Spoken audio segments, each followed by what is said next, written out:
ఆత్మ విద్య మీ జన్మరహస్యం. నేను హనుమాన్ చాలీస ఉదయం 11 సార్లు, సాయంత్రం 11 సార్లు, మధ్యలో ఎక్కడికి వెళ్ళినా మధ్యలో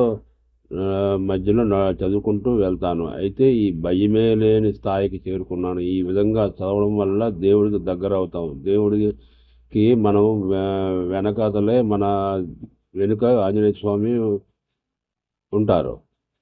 ఎవరైనా భక్తులు అంటే ఈ విధంగా చెయ్యాలి. అంతేగాని కేవలం గుడికి వెళ్ళి కొబ్బరికాయ కొట్టి గంట కొడితే పూజ చేస్తే ఏంటి భక్తుని అనుకుంటే అది పొరపాటు. నీకు మానసిక బలం లేదు. ఎన్ని జన్మలు చేస్తావు, ఎన్ని సంవత్సరాలు చేస్తావు. అలాగే జ్ఞానం గురించి తెలుసుకోవా. స్వామి వివేకానంద ప్రపంచం అందరూ నాస్తికులే అన్నారు. దేవుని నమ్మని వారే, కానీ నిన్ను నువ్వు నమ్ముకోకపోతే నీవే నాస్తికుడు. 33 కోట్ల దేవతల మీద కూడా విశ్వాసం లేనట్టు అది భక్తి కాదు, భక్తుడు కావు. ఆలోచించండి. మన భయాలు పోవు. మన జన్మిచ్చింది తినడానికి, సంపాదించడానికి కాదు, ఇల్లు కట్టుకోవడానికి కాదు. ఆలోచించుకో. మళ్ళీ మళ్ళీ మనిషి జన్మ రాదు.